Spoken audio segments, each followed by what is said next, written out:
Aloha, this is Jessica Smith responding to the Disruptive Innovation theory. And this was an interesting video to watch. I really enjoyed it. And being able to see how businesses can kind of turn upside down, and the importance of taking risks, as we've talked about in some of the other articles that we've read, because it talks about how a lot of businesses will be at the top. They'll be hugely successful in their field and area of where they're marketing, and continually and progressively getting better. And everyone says, oh, what smart managers they must have to be on the top and to be able to progress like that. And then all of a sudden to turn upside down and to go bankrupt, not only the ones on top, but all the companies in that area, because of what Clayton Christensen called disruptive innovation. It's something small that's in a completely different area of marketing, but then will somehow make these other large companies completely obsolete and not necessarily important anymore, because it starts out so small. It's not necessarily much of a threat to these larger companies that continue to progress at the top. One of the examples that he used that really helped my mind a lot was with picture taking. You've got all of these film brands like Fuji and other things, and then he mentioned, but then there was Kodak that was able to make a transition during this disruptive innovation, because when digital cameras came on the market, they were lower quality. No one really wanted them, but they were cheaper, and they were more accessible to people who wanted pictures of what was going on around them. And while the digital pictures continued to improve, as did the film pictures, and but eventually it kind of turned the market upside down, and digital pictures became such high quality that that film kind of became obsolete because it was more expensive from being such high quality and this and that. And he mentioned several other companies. He mentioned the automotive industry. He mentioned education. He mentioned so many different things where something will start off kind of off to the side, and then because it's a completely different market, will shove the other companies out of the way and become their own leading company until another disruptive innovation comes. When Clayton Christensen mentioned the RCA, I think it was, being taken over by Sony,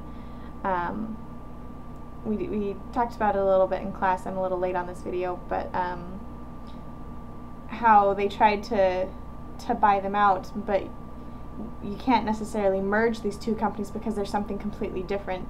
They're not something that's going to be able to merge together. They're something that have to be kept separate and allowed to grow in their own basis, and more shifting the focus from one to the other if the company plans on surviving, but allowing them to be separate and to thrive in their own way, because that is the future of what's coming. It's kind of being able to recognize where the future is headed, and being able to see what should be done with a company in order to keep it. He mentioned that there have been a few companies like Kodak and a few others that have been able to keep both, and to keep that shift in order to keep their markets, but how rarely it really happens. It's not that the managers are stupid. They're very good at what they're doing, but because it's such a change and such a shift, it's hard for these little disruptive innovations to get started. They have to find someone who's willing to take a risk on this company and to help it to grow while it's in these stages where it's very low quality, like the terrible pictures, in order for it to grow to the point that it would overthrow a large company before. Large companies rarely ever see it coming until it's too late. It'll take the clientele from the bottom, the ones that maybe can't necessarily afford these high quality cameras, and to take all these pictures. But the people that want pictures, they'll take them from the lower end little by little, until the larger companies only have like the top highest paying people. They're giving the customers what they want. They're providing the customers with their ability to improve, and they're giving them what they need. But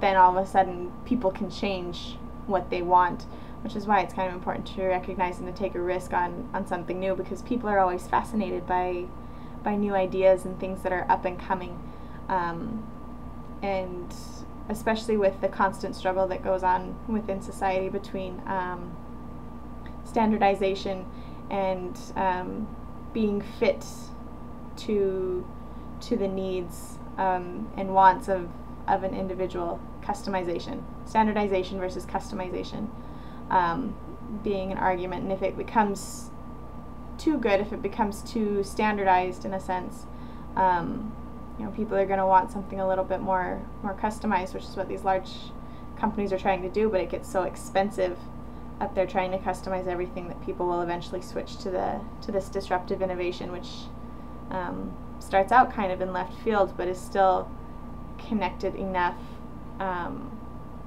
that it is able to make such a change in the economy. Not necessarily the economy, excuse me, the market that is being presented.